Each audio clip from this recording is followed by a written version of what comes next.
field NBA Draft Junkies have another guest today. It is Lee Branscombe. What's up, Lee? How's it going? Man, I appreciate you having me on. It is going well. We're under a month now for the countdown, so it's kind of surreal that the draft is actually eventually finally coming up. Yeah, I mean, I've never had to wait until a week before Thanksgiving for the NBA draft. It's usually, training camp or actually preseason games at this point. So it's been a really weird year. Now, do you feel like the extra time has been positive for you as an evaluator, or does it cut both ways a little bit? It's given me a lot of time to produce content. I think Right. The last time I checked, I've made 141 videos for this draft class. Love it. So it's probably quadruple the amount of the previous years. I mean, I knew I wanted to put a lot of content this year. I think I should be able to get to probably like 180-ish before the draft, maybe even more than that. So it's a lot That's of content I put out, but it's kind of helping. I mean, like the brand is growing. I've definitely have more exposure this year than I've had in years past. So I can't complain about that. All right, so you are on Twitter as Which Carolina. Yep, at Which Carolina, and you can just follow me there. It's spelled just like it sounds.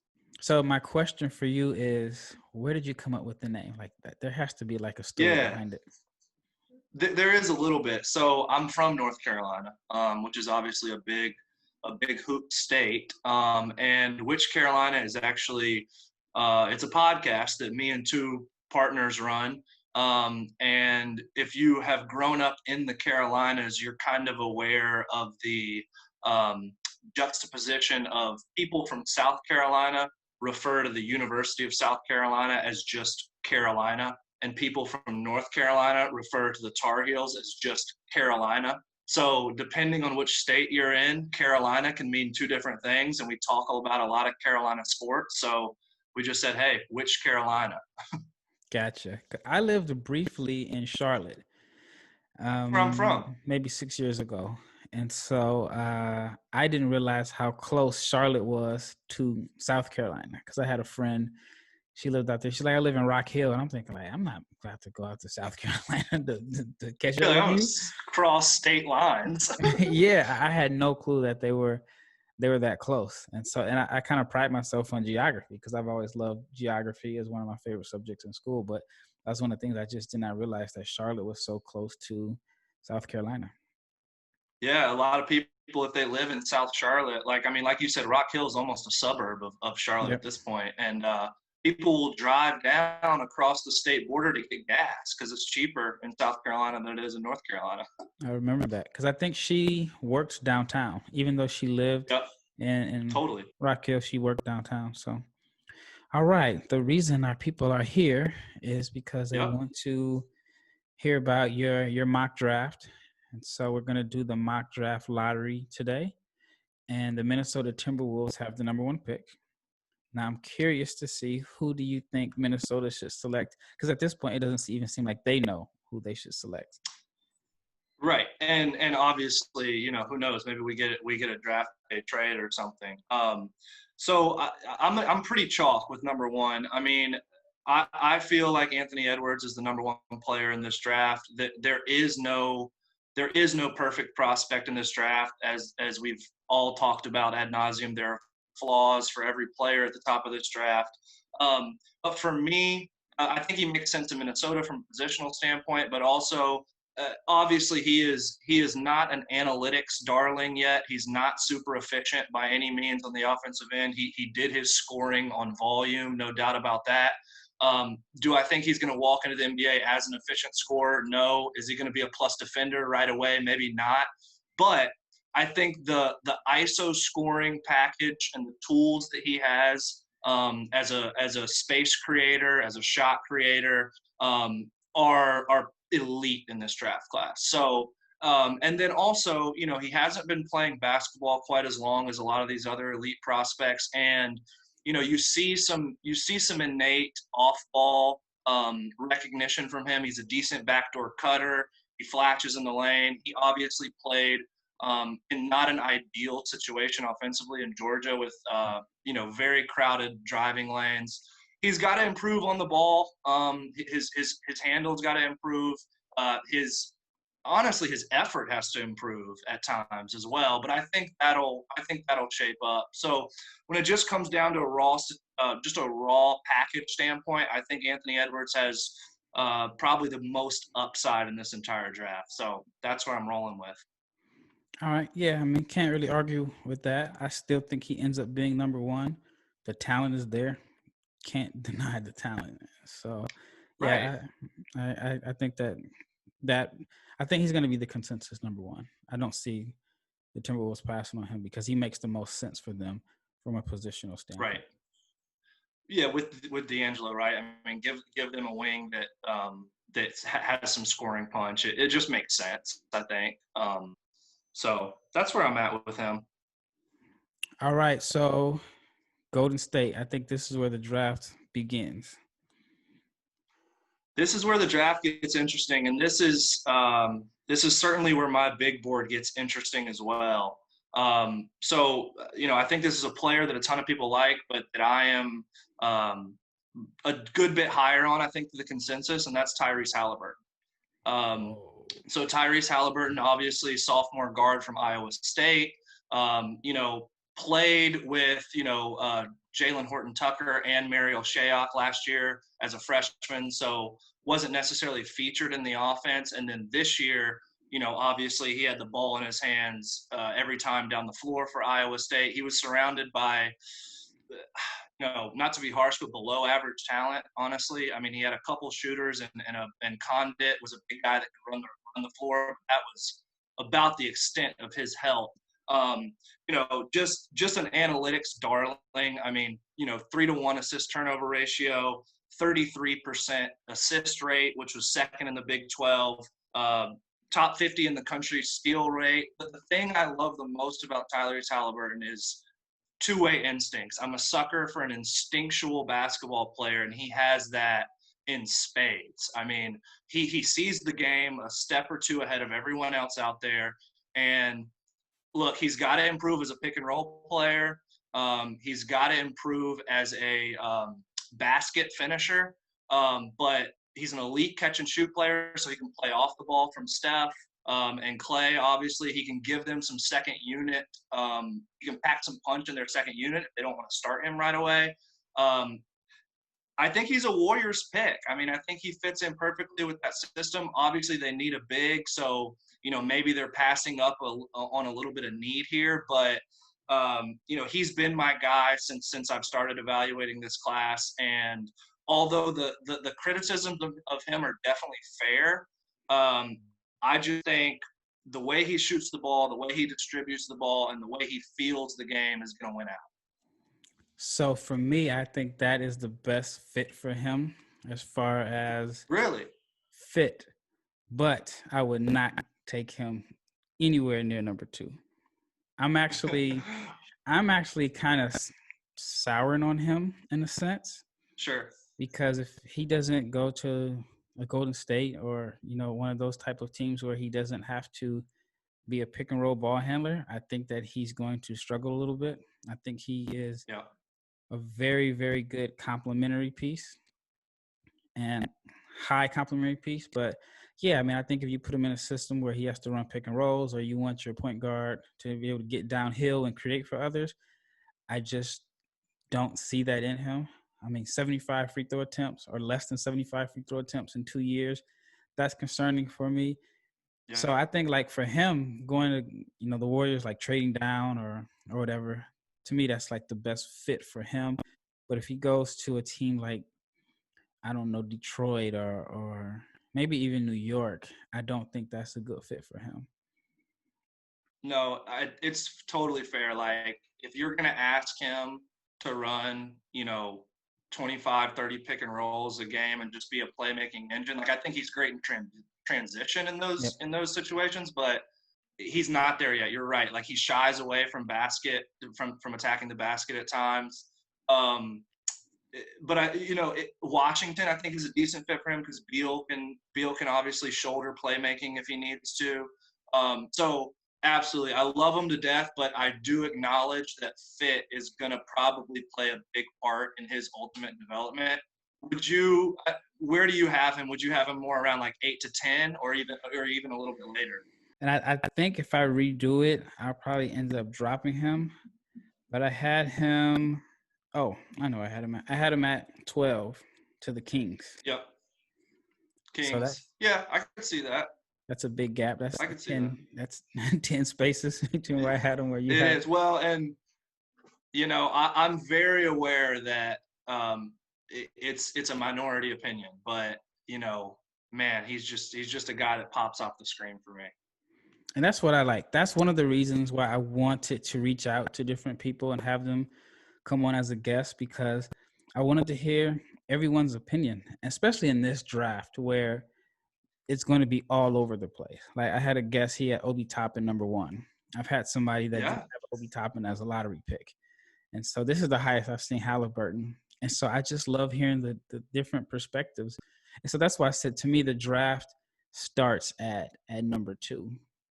Because if you're going the way that you want to go, then now it's totally off track as far as like what the consensus would have expected it to, how they would have expected it to go. So now all bets are off, right? Yeah. So now I'm really because usually I have like someone will email me the list. I have no clue what's going on, so I'll find out who your picks are when you say them. So my facial expression might be a little like this one. I was not expecting Haliburton at number 2. So now I want to know who is number 3, because it's no way to predict where it's going now. Yeah. So I guess on 3, I get back to a little bit more consensus, a little bit more traditional. I've got LaMelo Ball at 3. LaMelo Ball has been a guy I've gone back and forth on a lot, honestly. Was not super high on him originally. I know you went out to Australia and actually saw him in person, and it was fascinating to kind of hear your perspective from seeing him live. Mm-hmm. The more and more I watch of him, the more I understand the flaws. I mean, obviously the shooting in Australia, 25% on 6 attempts from 3 a game is just not what you want from a lead ball handler playmaker. You've got to think teams are going to go under pick and rolls on him and not really respect that jumper. He's obviously light, but he's 19 years old. What I keep coming back to for LaMelo is his ceiling is the archetype that every NBA team needs and wants. If he can realize his full potential, he is like the heliocentric pick and roll distributor, playmaker, on the ball engine that, look, I'm not comparing him to these guys. I'm just saying the archetype of what he could become is a Luka Doncic, James Harden on the ball, mass producing like playmaker. So do I think he's eventually going to reach that? If I had to put like betting odds on it, probably not to that extent, at least, of those guys who are obviously all NBA players. But he's got that in him. His toolkit is that. And at the end of the day, I think even his lower ceiling, he's a triple double type point guard eventually for a decent team, I think. So and this would put him in Charlotte, which maybe isn't the best fit in the world because they've already got Devontae Graham, but Devontae Graham's a really good shooter. Terry Rozier has actually turned into a pretty movable asset now after coming off a year where he shot, career high statistically, and he's got a fairly manageable contract, only 2 years left. So the Hornets could get creative and move some pieces, and I think LaMelo could fit with that young core. Yeah, I could see that. Like, I don't think it's the best fit, but I also can't see Jordan passing up LaMelo. If it were me, I would, but yeah, I think I don't see him getting passed up. Now, what are your thoughts on? Now, are you a Hornets fan? I am, yeah. So Charlotte native, Hornets fan. It's been mostly a painful existence, especially for the past, decade or two. When I was younger, they were really good in the playoffs almost every year. But I'm very optimistic with Mitch and the new front office and Borrego and some of the young pieces. But obviously, it's been a painful existence for a while. So I was there the 2013-14 season. So I was actually there with Chris Douglas Roberts, and that was the year they made the playoffs, and it was pretty cool seeing how they brought him in January. Then I went to all the home games. I went to a few road games, and that was the year Al was just so dominant in the paint. So, all NBA that year. So I always have like a love for Charlotte because that was just a great experience for me overall. That team was fun, man. And Big Al got a little banged up in the playoffs. I mean, Miami was going to beat us no matter what, but they really couldn't check him like straight up on the post, and he was abusing them. That was a fun team. That was one of the better teams we've had, unfortunately. Yeah, because they made such a strong run at the end of the year, and yeah, that was a very fun time for me. I really enjoyed it. So, do you think that Charlotte would possibly try to trade up if like Melo's their guy, and if they think that the Warriors are going to take him to package him? Do you think, or even if the Warriors know like they want Melo throwing these smoke screens, do you think that Charlotte would be interested in trading up? I do. I mean, I've certainly heard that. The problem I think is what asset can you move to make that work? I mean, I guess, folks would throw out Miles Bridges as a piece to move. I understand that. I'm just in the place right now as a Hornets, fan and covering the team where I don't really want to move any of the young pieces just yet. I kind of want to see what they can become. But at the end of the day, like you said, if Mitch decides LaMelo's our guy and it takes moving a Miles Bridges or it takes moving a future pick to slide up a slot or two to guarantee that you get him, I would trust his conviction. It would just sting a little bit to give up any of those young guys. And really, I'm talking about Devontae Graham, P.J. Washington, Miles Bridges, like those three young pieces that have played all right for us. Yeah, I can't see them giving up one of those guys. I would think they'd give up Monk. Yeah. Monk's an interest. Monk's fascinating. He's entering a contract year. We've got a couple other good guards, but he was playing so well before the suspension. I think that's an underrated, like, fascinating storyline for the Hornets is what happens with Malik Monk. Yeah, I think so too. All right, Chicago Bulls. Again, I don't know what's coming. Right. So the number 3 was more so conventional in a sense. So I'm looking forward to seeing who you have the Bulls taking at number 4. Yeah, so for the Bulls at number 4, I'm going to go with Deni Avdija. Obviously, the Israeli wing, 19 years old. I really like, and we'll get to some of the other bigs. Obviously, at the top of this draft, I haven't named one yet, but I like a few of the big. I really do like a few of the bigs in this draft. I just, Markkanen and Wendell Carter, it just doesn't seem like it makes sense for Chicago to take a center. Right. So I think Deni makes a lot of sense here. They've got Kobe White and they've got Zach LaVine, who Kobe White really started to come on late in the year last year. Deni gives them kind of that big wing. Of course, they have Otto Porter Jr. as well, but Deni's a guy that's grown on me too. Obviously, in the Euro League, he didn't play a ton. Like 4 points a game, couple rebounds, couple assists. He is a guy that can fill a stat sheet. He can do a little bit of everything. I do think he's improving quickly, which is always something I try to pay attention to. Players that, seem to be ascending or things seem to be clicking at a fast rate. That's always a good indicator for me that, like, they're going to have some success. And in the Israeli League playoffs, he was terrific. He was the MVP. They won, Maccabi won the championship. So I see a trajectory that I like from him, but there are still questions. I mean, I think shooting's still a question, even though the mechanics are solid in my opinion. The statistics haven't really bared that out yet. He struggled. Yam Mater, who's kind of like a second-round prospect, I guess, it really got under him, pressuring him full court, and he really struggled handling the ball against him. So he's going to have to improve if he's going to become any type of – say that again? He is the Israeli Patrick Beverley, so – That's perfect. That is perfect. I mean, that dude, as soon as the buzzer go off, he is in your shorts. I love him, actually. I think there are going to be NBA players – that would struggle because he's just an irritant. He's not going to allow you to bring the ball up and be comfortable, and he's just going to harass you. And so for those people who don't know who he is, it's not a shot at Deni. It's just, I think it's more so a reflection of how good Madar is on the defensive end. Because to me, he is like Patrick Beverley on defense, but has a little bit of sauce to his game on the offensive end of the floor. So I did a video on him a couple of weeks ago. I think he's the NBA prospect.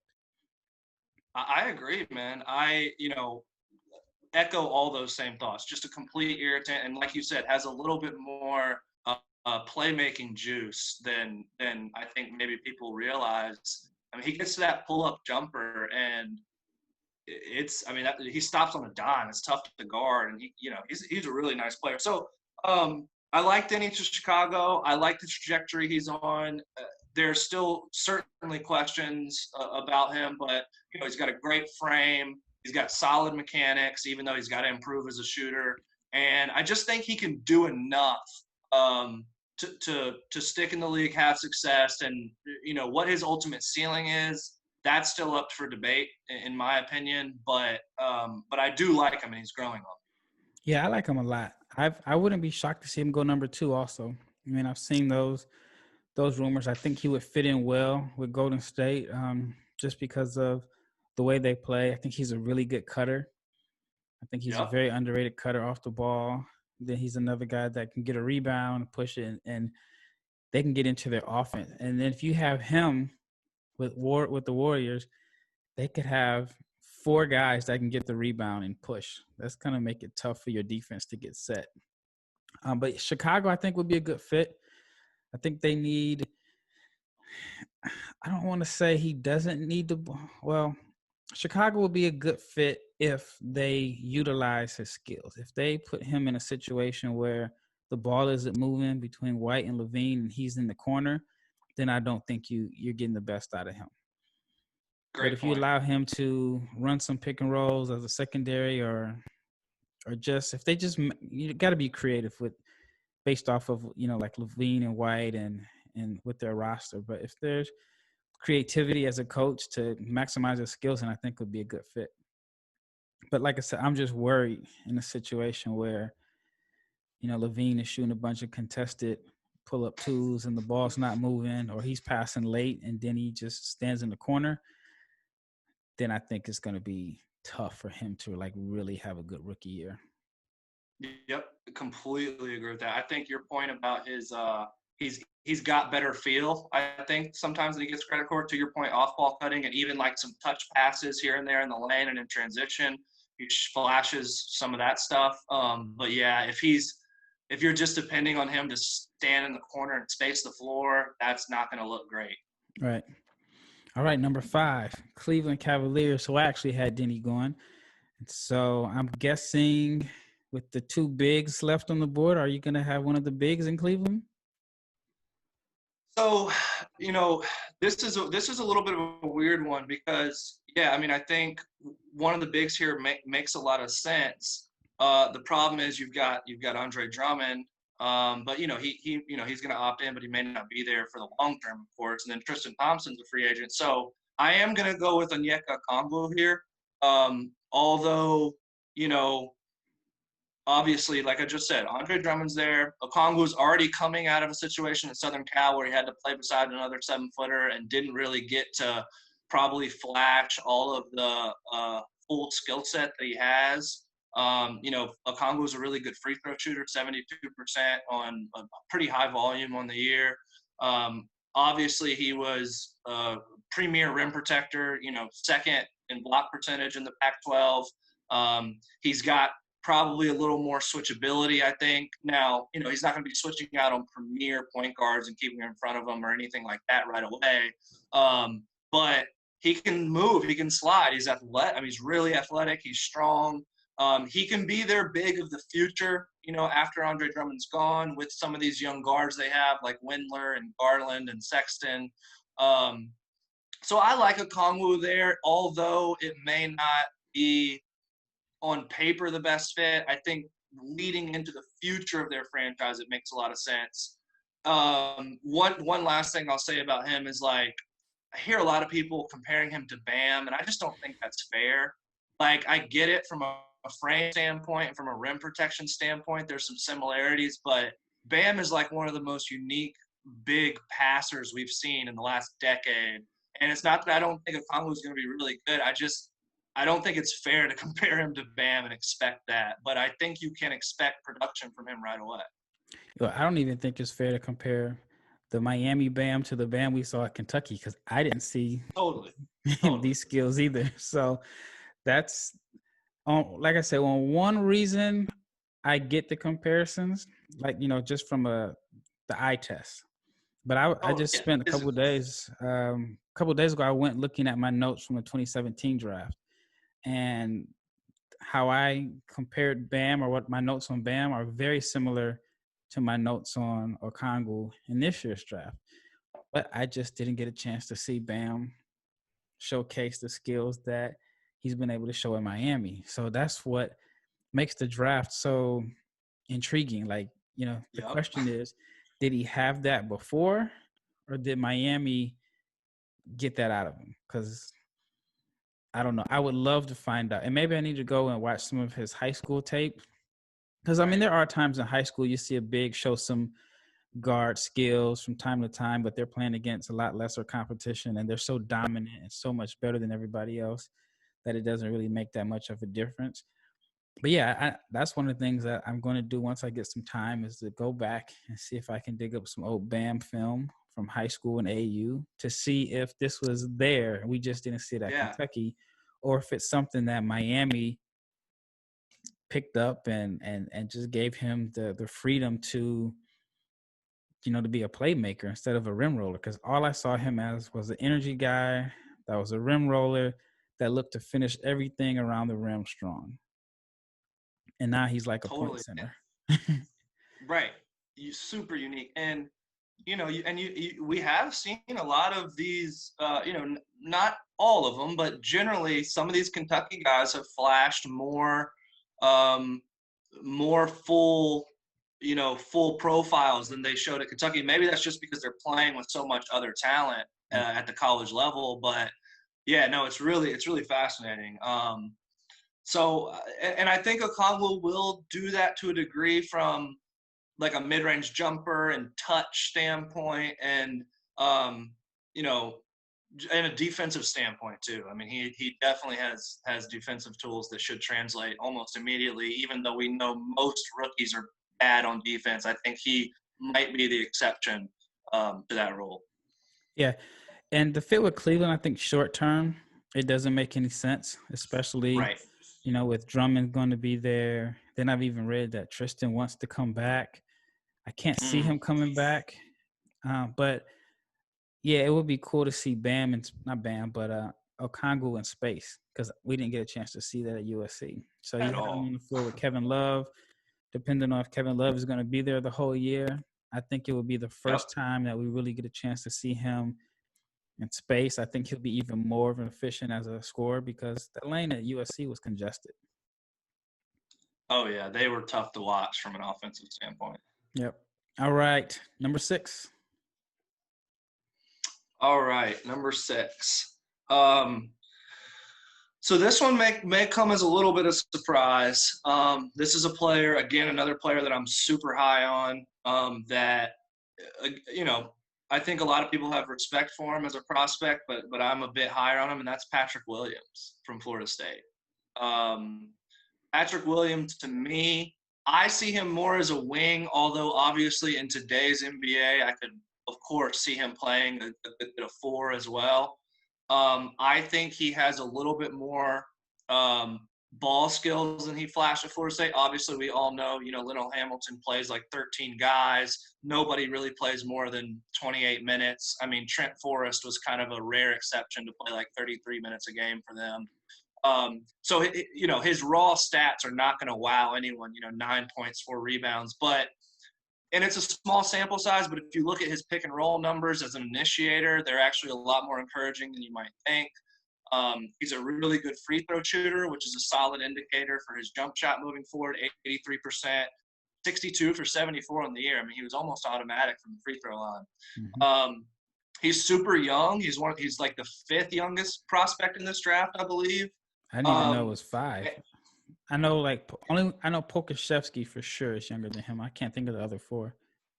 Yeah, no, I want to say it was 5th, but it could be even, maybe he's 2 or 3. But yeah, Poku is obviously the youngest of the bunch. So look, this is not a guy. I don't think Patrick Williams is going to be the rookie of the year. He may not even be on an all-rookie team. To me, Patrick Williams is a guy that you look back after, 3 years or even after the first contract, and he's going to end up being one of the stars of this draft class, in my opinion. I know not everyone agrees with that and completely understand that. But, like I said, more on the ball skills than he flashes. The jumper's going to get a lot better, and there are some indicators that points to that being the case. And defensively, he makes mistakes because he's young, but he's electric. I mean, he erases shots at the rim. He averages a steal and a block per game. Steal and block percentages are really impressive as well. So this is just one of those guys that I'm super high on, and I think although we might not see it immediately, it's an investment for the future, and you may have one of those switchy, playmaking, athletic archetype wings that every team in the NBA needs right now. Right. If this were like TNT or ESPN, and there's a ticker at the bottom of the screen, it would say James Wiseman, best player available. He's sliding. Wiseman's sliding, man. He is sliding. And he could be gone in the first 2 or 3 picks. Very possible. Yeah. So that's why this draft is so crazy.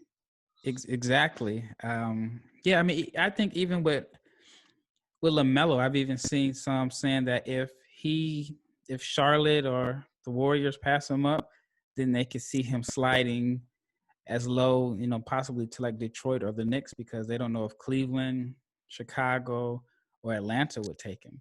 So it's like he either goes top 3 or he could slide down to 7. All right. So who do you have the Detroit Pistons taking? So the Detroit Pistons, again, these bigs are going to continue to slide a little bit for me. The Pistons need playmaking. The Pistons need, on-ball playmaking, frankly. So I'm going to go with Killian Hayes here.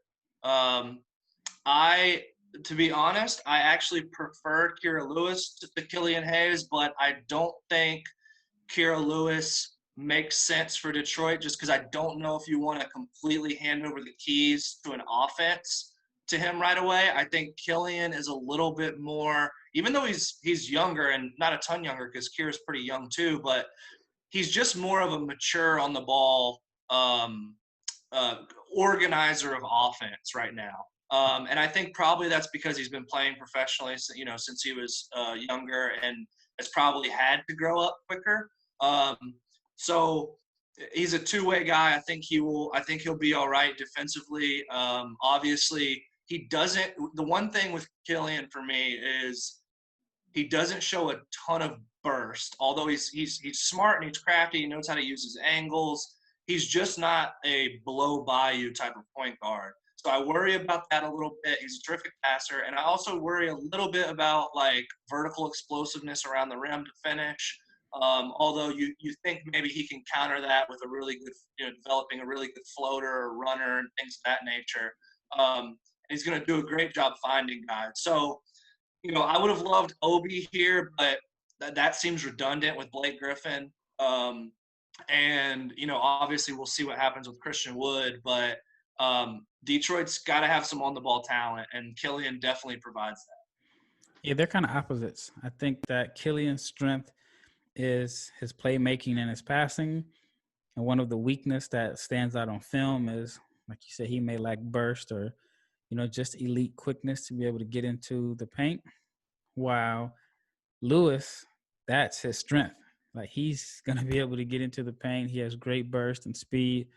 And then, like you said, as far as like organizing the team and running the offense, that's probably one of the biggest areas for him to improve, other than, arguably putting on some weight. So, yeah. I mean, I think Detroit. I have them taking Killian at number 7 also. So, I think that point guard is a definite need, especially if you believe all the rumors that Derrick Rose is going to be moved, and which I think they should. Right. I don't think he's in their timeline. But I've also heard that teams are probably willing to take a risk on Blake Griffin also, just because he's had plenty of time to get better. Seems like about a year and a half. His last full season, he was all NBA. It almost is. Yeah. His last season, he was all NBA. And then there may be only 2 years left on his deal. So it wouldn't shock me or surprise me to see a team that feels like they're close to take a flyer on him, if they can absorb that contract. That's the biggest obstacle there.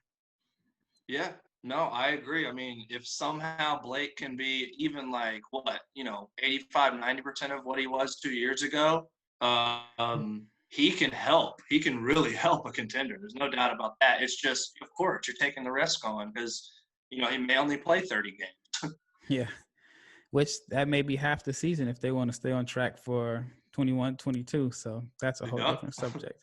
So yeah, like I said, if this were the draft, they'd keep panning over to the green room and they'd show Obi Toppin and James Wiseman sitting there. They're like head down.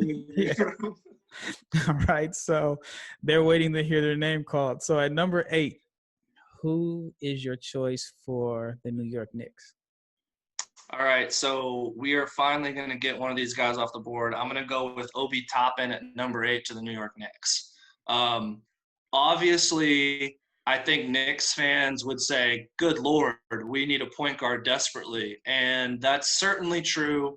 But again, I don't know, as much as I love Kira Lewis, and I do love Kira Lewis, I don't know if you just want to hand him the ball and say, here's a bad offense, organize it and make us better. I don't know if you're going to get S. Kira Lewis Jr. that he can be in that situation. So I say, let's take Obi Toppin. Obviously, everyone knows about his defensive concerns, but he pairs nicely with Mitchell Robinson, in my opinion, because obviously Obi can stretch the floor.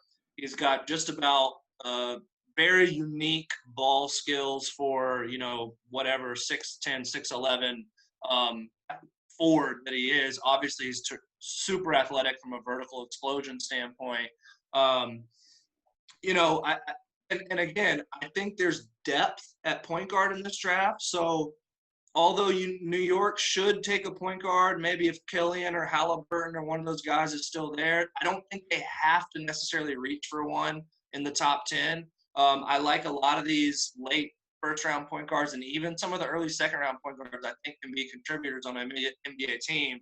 So why not take a sure thing, at least from an offensive standpoint, a guy that is going to produce right away, start right away.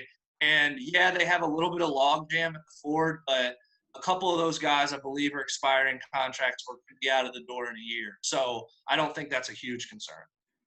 I don't either. I had the Knicks taking him on my last mock, and Knicks fans they didn't like it. They didn't like that. It doesn't matter who it is. They have such a large fan base that there's going to be a large group of people that totally disagree, unless it was like Zion at number 1 or something like that. But yeah, they did not like it. They told me I was stupid.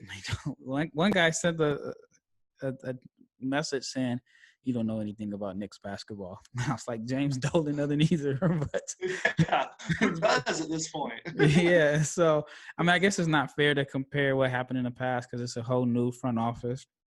And then, sure. But yeah, they were like, the Knicks already have too many power forwards. Why we draft another power forward? And it feels like Knicks fans think that Mitchell Robinson is the next coming of Wilt Chamberlain or Bill Russell. They're very, very high on him. But yeah, I thought Toppin was ready. And in my opinion, I feel like Tibbs is going to want to win now. He's not going to really be too patient on taking, someone that's not going to be able to come in and contribute, or, that's 2 years away. I think the Knicks are probably going to try to make the playoffs next year. Yep. They're, in my opinion, they're going to get one of their CAA guys. The Chris Paul rumors, I think are pretty real, and I think they can easily make it happen with some of the deals that they have that are expiring that don't have a lot of guaranteed money on it. And to me, that makes the most sense. And to me, I just feel like that's realistic. You get a ready-made rookie who is ready to come in and contribute. In my opinion, he's the most NBA-ready prospect in this draft on the offensive end of the floor. Agree. And to me, it just kind of fits their timeline of a Tibbs type team, Tibbs type timeline. So, but yeah, the Knicks fans don't like that. I know. We can't keep them happy, so might as well just share the opinion either way, right? Yep. So your last 2 picks are similar to mine on my last mock. So see if you can make it 3 in a row. So who do you have the Wizards taking at number 9? All right, so let me go ahead and take my guy. Let's get Kira Lewis Jr. off the board to Washington. Look, we don't know what John Wall is going to look like. As a Carolina guy, I'm pulling for John Wall as much as anyone, but obviously it's just a huge question mark. I think this is one of those places where, kind of like we talked about again with if Haliburton ended up here, that would probably make sense too. Beal has matured into such a terrific on-the-ball playmaker. He's, if you haven't watched the NBA in a couple of years, Bradley Beal is not just a shooter anymore. Mm-hmm. Beal can really drive your offense. Kira Lewis can develop and mature beside a superstar.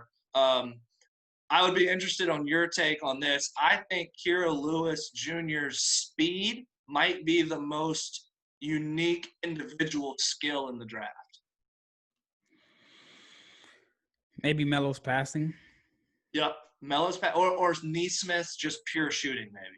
Yeah, off the catch and all that. That's I never thought of it like that. And that could be a series I do. Like, what is the most unique skill set in the draft or whatever? But I think his speed is definitely high up there. That I never thought of it like that. But I'd like him in Washington. I definitely feel like Washington needs to select a point guard. If not a point guard, I guess they need help everywhere. You could say point guard. You could say they need a 3. Like Vassell, I could see that being a good fit. If one of Wiseman or Okongwu falls, I could see that being a good fit. Because I had mentioned in one of my last videos, who was the last vertical lob threat that John Wall has played with? Ooh, I was gosh. like, JaVale McGee? That was the last one I could think of. So I could see them going either way, 1, 3, or 5. But I definitely feel like they need to find some insurance for John Wall because he looks good on these, videos that he's been putting out. Right. But everybody looks good in the offseason. Of course. Yeah, it's I think it would be a good fit. And if John Wall's good, that's even better. Kira can kind of slowly develop and add second unit punch.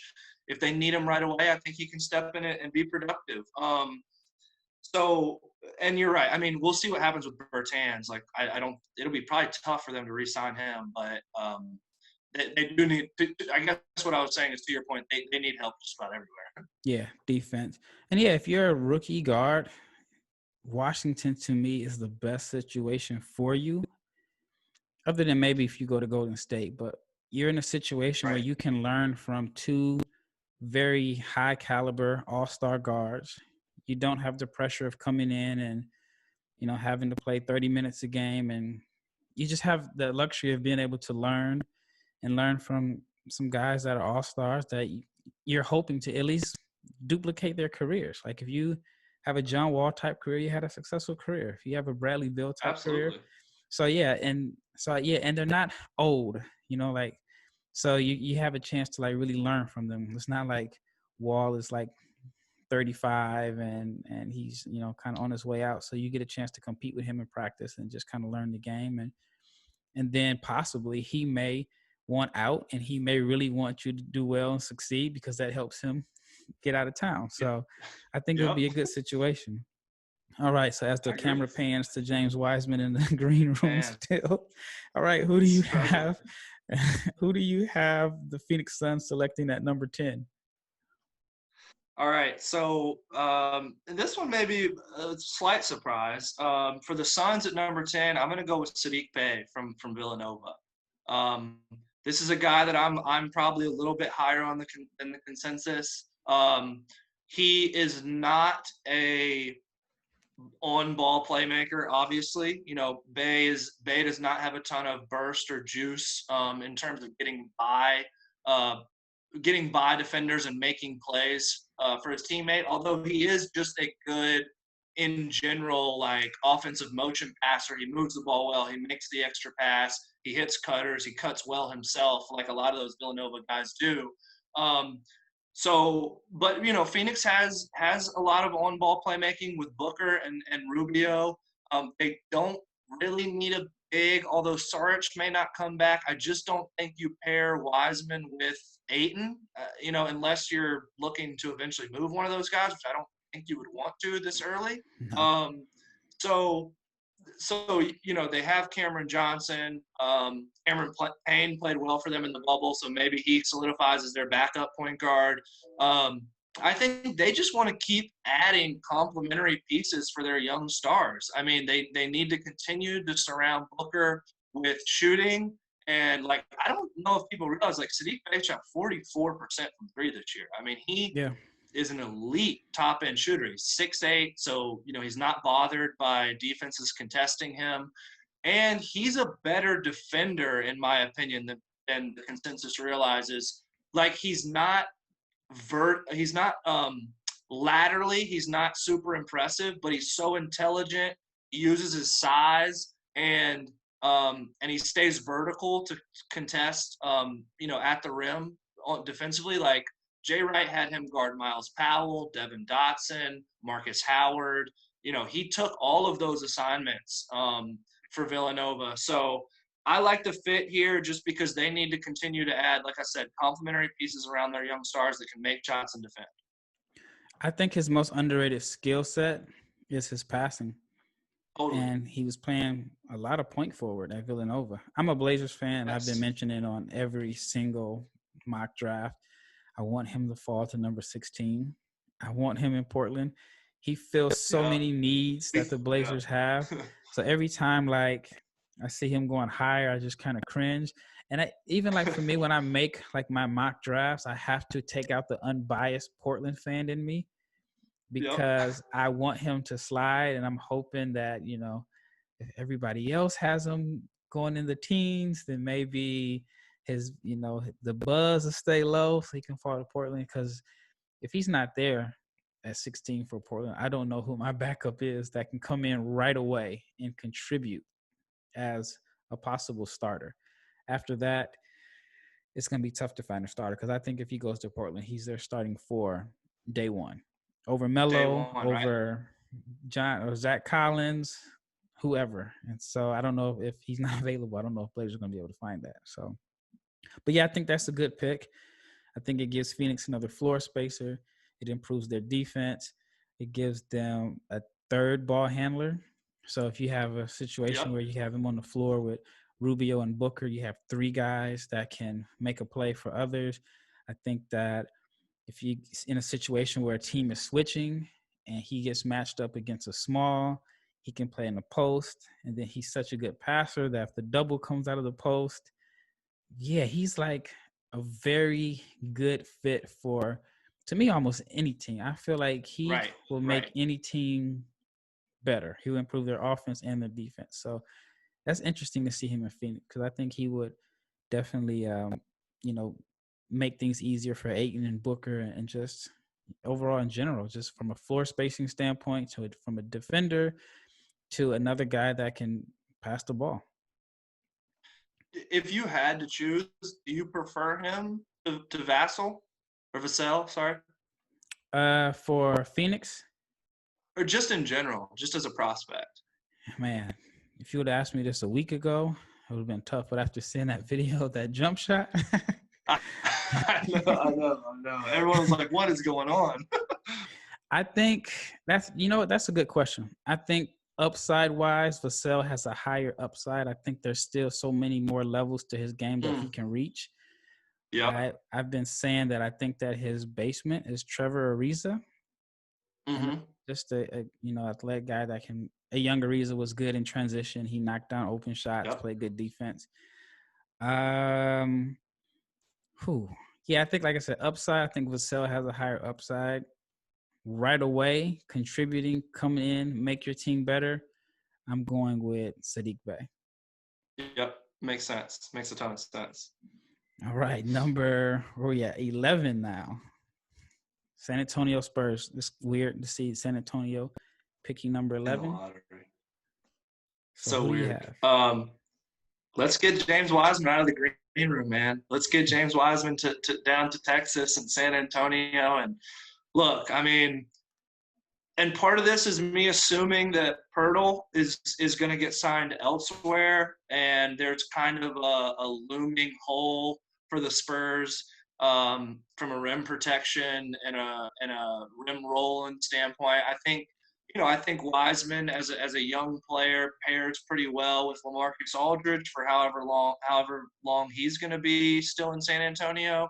And they just kind of have this plethora of young guards and wings. You start rattling off Murray and Derek White and Lonnie Walker and Keldon Johnson. They've kind of got a stable of young guards and wings. So I think they need a young, and of course Rudy Gay's still there. So I think they need and DeRozan. I mean, good Lord, So I think they need a young big, and who better to develop a raw, incredibly talented center. Obviously he was the number one high school player before this college season. And, I would imagine Spurs fans would be pretty pumped for him to slide all the way down here and for them to be able to nab him and where better for him to improve and develop. Right. I was just thinking, like, imagine if a year ago today someone said the Spurs are going to draft James Wiseman. First thing you said, something went incredibly wrong somewhere. Right. So, and it's kind of like a combination of both. But yeah, I think that I was going to say on both sides, like, why are the Spurs drafting that early, or why did Wiseman drop? Yeah, and it was kind of like they met each other in the middle.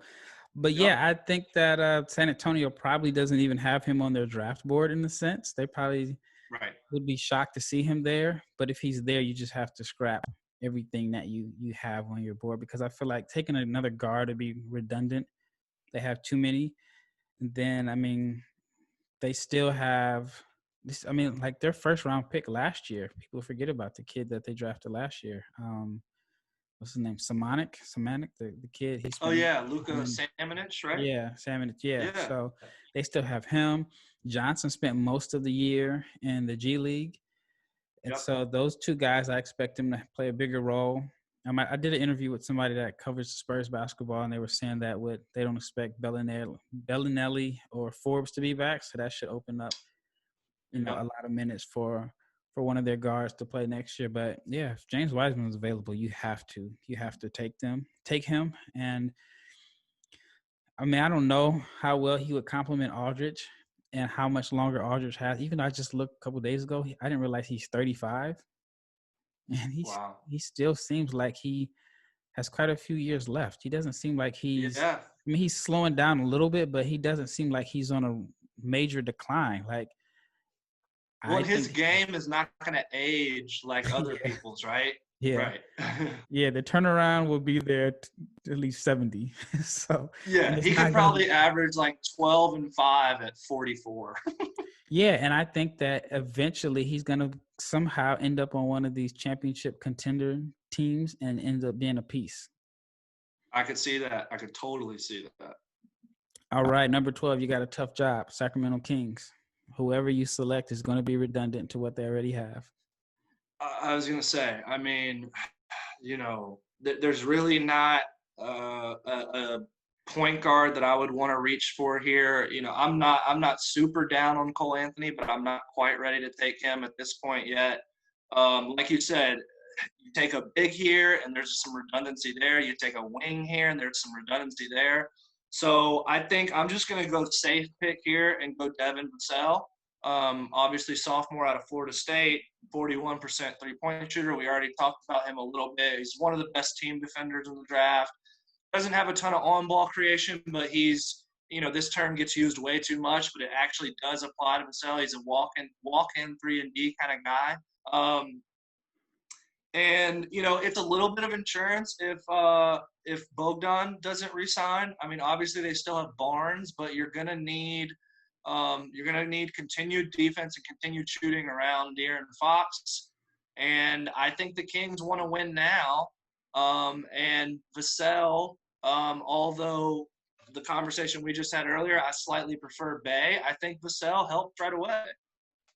Yeah, it's just a weird situation to go to because they're a team that's not a playoff team, but you don't know if you can come in and get 25 minutes a game on this team because if they bring Bogdan back and then Hield stays, and then I think that Harrison Barnes is a 4.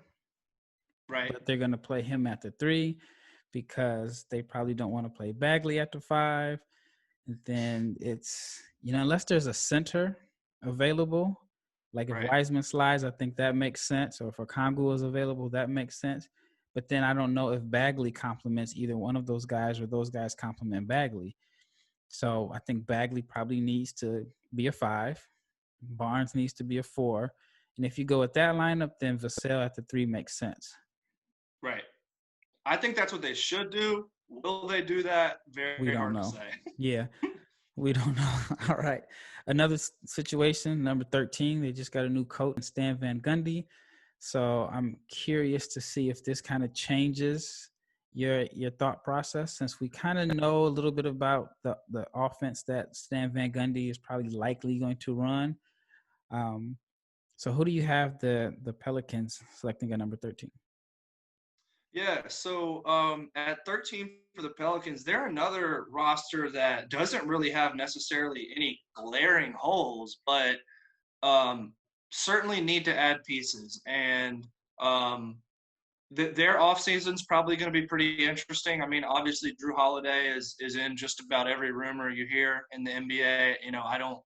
I don't know what's real and what's not, but he's certainly a very attractive piece for contenders. So with all that being said, I'm going to go with a guy who, again, I'm probably a little bit higher on than most, and that's Jalen Smith out of Maryland. So Jalen Smith, if you're not familiar with him, he's sophomore from Maryland. He's kind of improved rapidly over his 2 years in College Park. He offers kind of a unique blend of shooting and rim protection, which is obviously kind of a rare trait. A trait that just kind of sticks out, he shot 36% from 3 as a 6'11", 4'5", whatever you want to call him. I mean, there are times when Maryland runs like pin downs for him, almost like he's a shooting guard, and he's fluid, man. I mean, look, he's got to add weight. He's a rail. He can certainly get bullied with certain 4s and 5s that he may have to guard at the NBA. And he's still kind of growing into his body and coordination a little bit. It can look awkward at times, but, you watch him go against a guy like Xavier Tillman, and he just gives Tillman fits because, he can show him the ball. He can put it on the floor. He's got a lot of shake down in the post, and he can finish. He's just an efficient 4 that can really shoot the ball and can rim protect. I mean, that is something I think that pairs nicely with Zion. I think that's something that pairs nicely with Ingram and Holiday and Lonzo. So I just think he's a nice piece to add to that core, even though I can totally understand the Pelicans going a number of different ways here. I know one thing's for sure. On my next mock, he is going to the Pelicans at 13. That is the only lock that I have right now because to me it makes the most sense. Yeah. He's a reach at that high, but I think that it's a perfect marriage because I don't know if Zion and Jackson Hayes complement each other well. Right. Hayes is just going to get in Zion's space. Zion is tough to guard, almost unguardable one-on-one, especially with space. So I think the best way to complement him is you need a guy that can knock down open shots. And how many guys are there in the world that can block shots and knock down open jumpers? To me, that is the perfect fit next to Zion.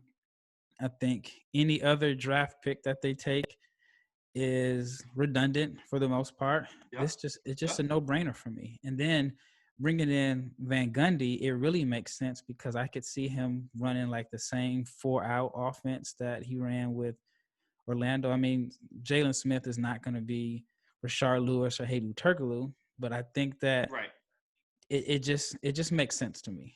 And so, and I thought about Serge Ibaka and free agency. I was just trying to think of a piece that would fit because, again, like I said, I don't know if Jackson Hayes and Zion together, if that makes the most sense on offense, because if you have, even if Zion becomes a reliable outside shooter, that's still not his strength, you know?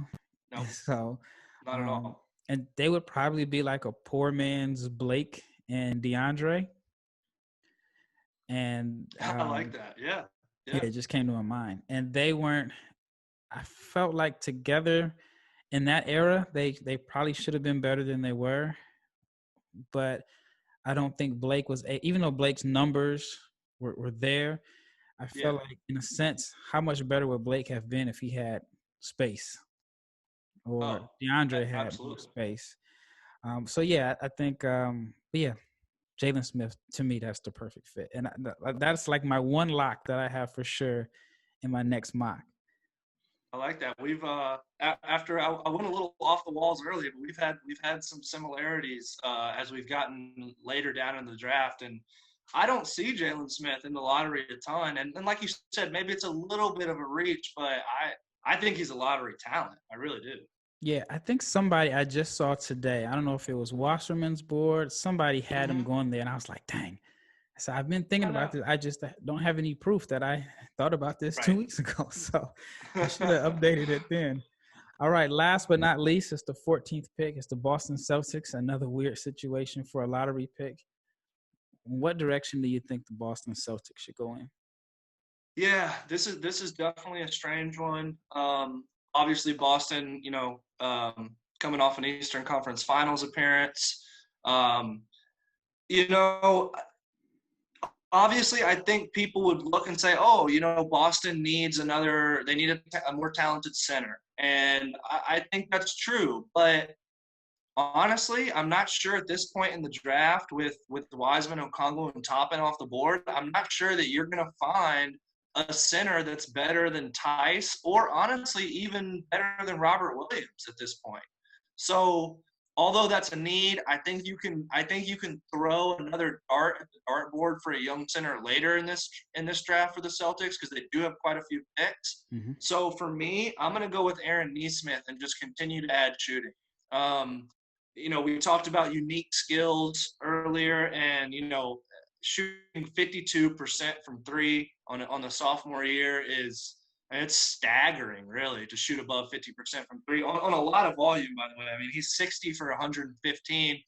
He made the most threes on his team, and he only played 14 games this year. So that just kind of shows you the volume that he gets up and the rate in which he hits. Now, I've got concerns for him. He's not much of a playmaker at all. Just from the eye test, like the way he moves doesn't exactly vibe with me. I think there's a little bit of – I don't know if he needs to get more flexible or what it is, but he's not a majestic athletic mover, that's for sure. He's a little boxy, if that makes sense. But for Boston, they may lose Hayward, they may not. And anytime you can add shooting, I think around Tatum and Brown and Kemba, it makes sense. So I'm going to go with Nesmith. And I feel when you mentioned like his stats and the three-point shooting and the volume, I feel like you left off a very important factor in his shooting that makes it even more impressive. They were on the move.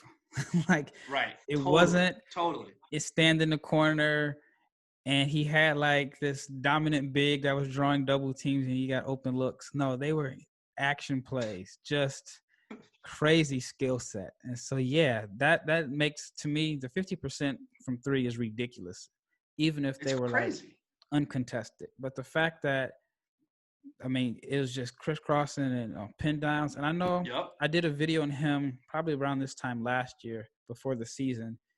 And I felt like, I remember one of the graphics I had on there was his 3-point percentage is lower than it should be because of the difficulty in his shot attempts. And then, even though it's a small sample size this year, he was making those shots, those on the move. And there's only, in my opinion, there's not 10 guys in the world that can start off under the net, full sprint, and set their feet, catch, shoot, and let it fly with that type of accuracy. And I remember, it was actually CDR. So me and my brother trained him for a summer, and you know, we just did a lot of 3-point shooting. And so I was not a trainer at all. It was like I had trained high school kids, and he gave me a shot to be his trainer the year before he signed with Charlotte.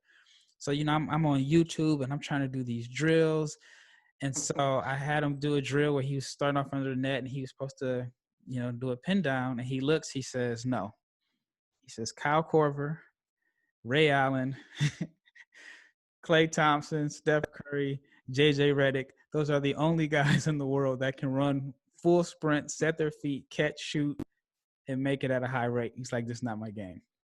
And so, and then it just kind of made me think about it, like how hard it was. And then to be able to do it going both ways. So I'm left-handed. So it would be tough for me if I were under the net sprinting, and then I got to catch, square up, and Nesmith can do it both ways, which is incredible. The context you added there is super important. I mean, like you said, it's no secret to the opposing teams. This guy's one of the best shooters in the country.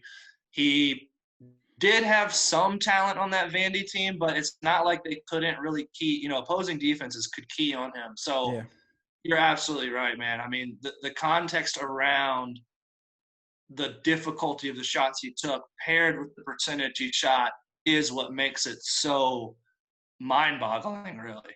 Yep, I agree. Well, man, I thank you. I appreciate you coming on. I'd like to have you come on and do the second half of your first round if you're interested, and then we can set that up. But again, I'm talking to Lee Branscombe, and Twitter name is Which Carolina. And you mentioned that you have a podcast, so you can plug your podcast in. I really appreciate it, man. Thank you so much for having me on.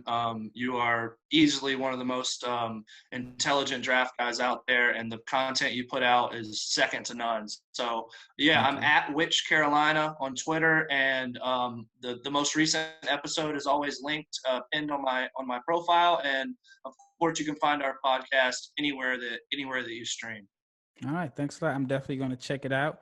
I have been following you, I guess, the last couple of weeks, but I didn't know that you had a podcast. But I wanted to ask you, which Carolina, like what? Because every name kind of like has a meaning behind it, and so I was trying to figure it out. I was like, you know, was he born in South, but he lives in North Carolina, or vice versa, or did you come from a family where your mom is a Carolina fan and your dad is so it all makes sense to me now. So. Again, thanks a lot for coming on. Definitely, I'm looking forward to part 2. You started off with a shocker. I guess you wouldn't say start off, but early. You had a shocker with Haliburton at number 2. And I think I may try to do something funny on the graphic with James Wiseman over Toppin sitting in the imaginary green room or something like that. So I'm going to play around with this and have a little fun. So, again, thanks a lot for coming on. It's Raphael, Lee Branscombe, NBA Draft Junkies, and we are out.